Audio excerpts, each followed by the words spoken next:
Hi everyone, this is Sunil here. Hope you're all doing great. And in this session, we'll be talking about how to create a user exit, how to kick off a particular user exit, like a post-landing user exit from the Java. Or the main objective is to show you how to kick off a particular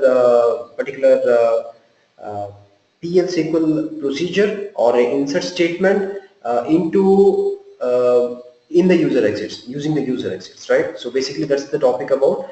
Now I'll go through this particular program here. You can see the program. Basically it's importing certain set of libraries that you can see here, and this one is needed because I'm going to call my post landing user exit here. You can see that I'm implementing a post landing user exit, right? This one. And user exit context, this is important because this contains the JDBC connection, so you must import it. And the log4j I'm importing because I'm logging information in the server.log file, and this is needed because I am doing the thing in JDBC. I'm using JDBC, so whenever you need to use JDBC, you must call this particular library, right? And here I'm implementing this particular thing, post landing user exit.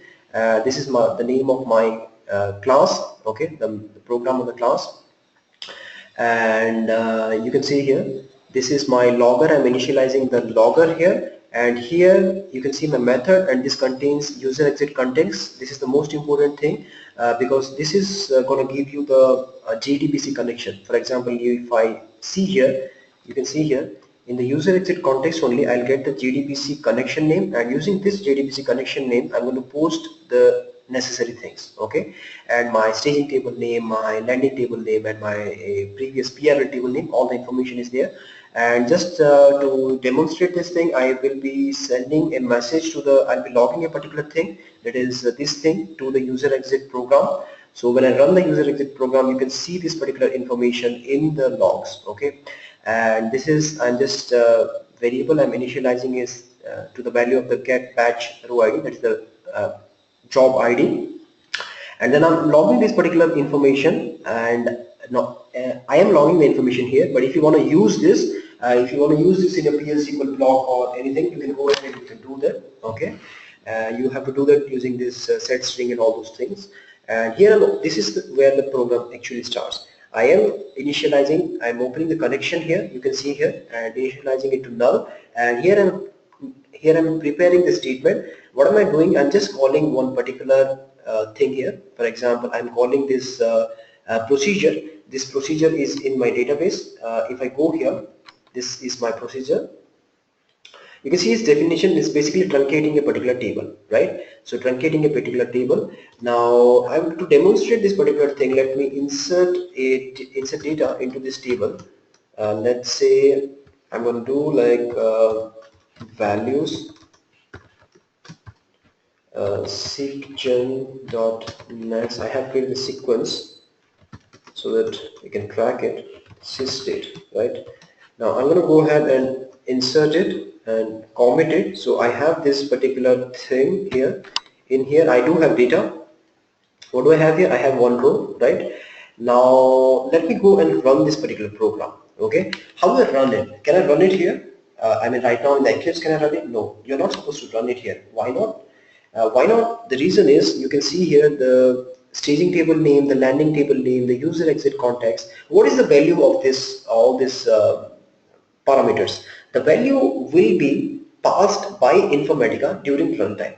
It means what? It means that you cannot run this program outside of the MDM hub, right? You cannot run outside. Why? Because if you're going to run outside of MDM hub, then who is going to pass variables? If you want to do it outside of the variable, outside of the MDM hub, then you have to simulate the whole situation, pass values into this and try to run it, okay?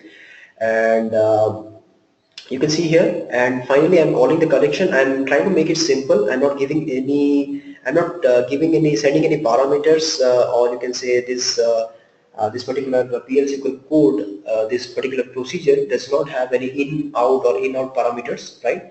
It's just a very simple program. Now when how do I run this program? And see, this is how you create this program. You go here and say new Java project, okay? And let's say if you want to say UE, like user exits, finish it off. And I do see a symbol here. What I need to do here is to get rid of this, go to Java build path and go here. So you click on edit, and yeah, this is my new GRE. So it was pointing to a wrong GRE, because of which this was happening. You go here and say new program, new class, right? And you name the class. This is the name of the program class, sorry. When you're creating a class, just name the class as this, because that's the problem in Java. The name of the class must be the same as the program name, right? You do that. Once you do that, then you're gonna have to add the libraries. For example, let's say, let me demonstrate this. Copy it, right? Create a program, a new class, right? And finish. So this class is created now, and you, whatever program you have, sample program, always better if you have some sample programs, because better not to start the things from scratch, right? So you can see it's not recognizing a lot of things. It means a lot of libraries are missing. Then how do I fix it? To fix it, go here, properties, then you go to Java build path, right? You go and add external jars. So the reason why it was not showing compiling is because the jars were missing. Now add all these jars. From where you're going to get these jars? You're going to get this jar from the Informatica environment, Informatica installation, where it has been installed. For example, if I go here, server lib, I do see this lab. Okay, I do see these things. Yeah, this is what I'm talking about. MDM, UE, OJDBC, and Cyprian API, Cyprian Common, Cyprian Server, all these things.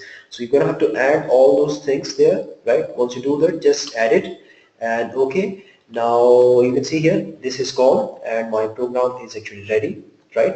And what do I need to do now? To upload this particular program in the MDM hub, go and export it. So export, and export it to a jar file, because Informatica, you must do it in a jar file, and say finish. You just overwrite it, and then what you need to do is, you cannot run this program, again I'm telling you, you cannot run it outside of the MDM hub. So go here and go to this user object registry, and I had a previous program. I'm going to have to remove this, because I want to upload the new program, because you cannot have more than one jar files at a single point of time. So you're going to delete it and then upload it. Go and upload this particular program here. Okay, and this is now done. Now how do I run it? You cannot run it. I mean, you understand this very clearly. They try to understand this very clearly, that you cannot run a user exit program. Then what's the point of creating one? Am I stupid? No. The thing is, the computer, I mean the Informatica software is going to run it whenever it needs it. Whenever means what? Let's say you have created a post landing user exit. Then it means that when you start a mapping, it's going to run it, right? Now let's say if you create a, let's say if you create a post load user exit, for example, let's say I'll show you how to upload more than one user exits. Let me upload this combined one. You can see here this contains two user exits, a post landing, a post load user exit, right? Let me remove this now and go ahead with our demo.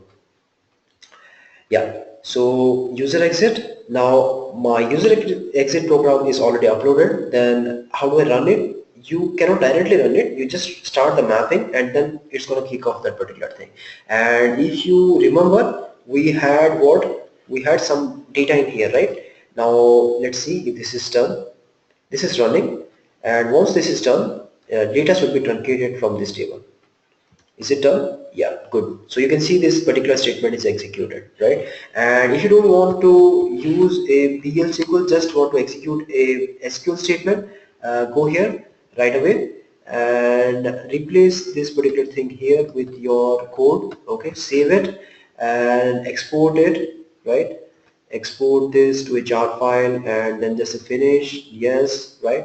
Go back to this user object registry, remove this particular thing, then and add your user exit program. Okay, okay, and it's done. Now if I run this, what will happen is one row will be inserted right into my this table. So this is just the reverse of what we did, and let me see if it's done. This is done. Congrats, right?